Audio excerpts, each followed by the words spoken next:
अस्सलाम वालेकुम सत श्री अकाल जी। ਉਮੀਦ ਕਰਨਾ ਕਿ ਸਾਰੇ ਠੀਕ ਹੋ ਵਧੀਆ ਜੀ। ਨਵੀਂ ਟ੍ਰਿਕ ਵਾਲੀ ਵੀਡੀਓ ਤੇ ਵੀਡੀਓ ਸ਼ੁਰੂ ਕਰਨ ਤੋਂ ਪਹਿਲਾਂ ਦੱਸ ਦੇਵਾਂ ਕਿ ਅਗਰ ਤੁਸੀਂ ਪਤੈਨ ਤੇ ਬੀ ਫ੍ਰੀ ਕਰਨਾ ਚਾਹੁੰਦੇ ਹੋ ਤੇ YouTube ਚੈਨਲ ਵੜੈਚ ਪਤੈਨ ਤੇ ਜਾ ਕੇ ਬਿਲਕੁਲ ਆਪਣੀ ਤਿਆਰੀ ਫ੍ਰੀ ਕਰ ਸਕਦੇ ਹੋ। ਸਾਰੇ ਦਾ ਸਾਰਾ ਕੋਰਸ ਅਪਲੋਡ ਹੈ, ਉੱਥੇ ਤੁਹਾਨੂੰ ਪੂਰਾ ਕੋਰਸ ਹੀ ਫ੍ਰੀ ਮਿਲੇਗਾ, ਨਾਲ ਟ੍ਰਿਕ ਵਾਲੀ ਵੀਡੀਓ ਮਿਲਣਗੀਆਂ ਔਰ ਜਿਹੜੇ ਸਟੂਡੈਂਟ ਪਾਸ ਹੋਏ ਨੇ ਉਹਨਾਂ ਦੇ ਐਗਜ਼ਾਮੇ ਦੇ ਵਿੱਚ ਜਿਹੜੇ ਜਿਹੜੇ ਸਵਾਲ ਆਏ ਸਨ ਉਹ ਤੁਹਾਨੂੰ ਸਿੱਧੇ ਦੀ ਐਗਜ਼ਾਮੇ ਵੀ ਉੱਥੇ ਮਿਲਣਗੇ। ਠੀਕ ਹੈ, ਚਲੋ ਜੀ ਅੱਜ ਦੀ ਨਵੀਂ ਟ੍ਰਿਕ ਵੇਖੀਏ ਜੀ। ਪੇਜ ਨੰਬਰ ਜੀ 154 154।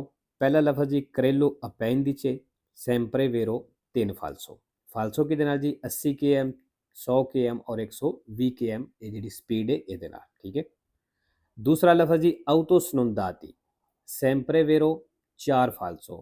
ਕਿਹੜੇ ਲਫ਼ਜ਼ ਨੇ ਜੀ? ਇੱਕ ਨੌਨ ਨਾਲ, ਦੂਸਰਾ ਵਿਏਤਾ, ਤੀਸਰਾ ਤੂਤੀ ਔਰ ਚੌਥਾ ਵਿਏਤਾਤੋ।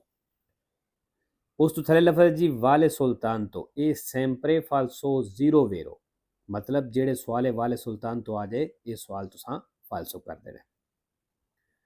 155 ਨੰਬਰ ਪੇਜ 155। ਇਹਦਾ ਜੀ ਪਹਿਲਾ ਲਫ਼ਜ਼ ਹੈ destinate sempre vero 2 ਫਾਲਸੋ, ਇੱਕ ਮੈਰਚੀ ਨਾਲ ਔਰ ਦੂਸਰਾ ਬਰੇਵੇ ਨਾਲ। ਉਸ ਤੋਂ ਥੱਲੇ ਲਫ਼ਜ਼ ਜੀ trattori sempre falso 0 vero, ਜਿਹੜੇ ਸਵਾਲ 'ਚ ਆ ਜਾਏ ਉਹ ਸਵਾਲ ਤੁਸੀਂ ਫਾਲਸੋ ਕਰ ਦੇਣਾ।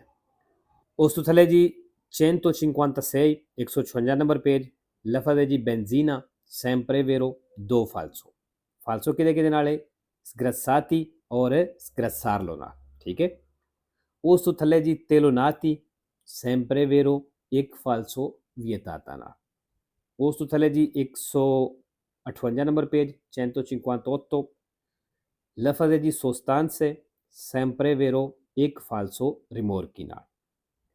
ਥੱਲੇ ਲਫ਼ਜ਼ ਜੀ ਅਲਾਗਾਮੈਂਟੋ sempre falso 1 vero ਪਿਓਜਾ ਨਾਲ। ਠੀਕ ਹੈ ਜੀ, ਅਗਰ ਤੁਸੀਂ ਮਜ਼ੀਦ ਇਸ ਤਰ੍ਹਾਂ ਦੀ ਵੀਡੀਓ ਵੇਖਣਾ ਚਾਹੁੰਦੇ ਹੋ ਤਾਂ YouTube ਚੈਨਲ ਤੇ ਜਾ ਕੇ ਤੁਸੀਂ ਮੁਕੰਮਲ ਵੀਡੀਓ ਵੇਖ ਸਕਦੇ ਹੋ। ਚੈਨਲ ਕਿਹੜਾ ਜੀ? ਵੜੈਚ ਪਤੈਨ ਤੇ।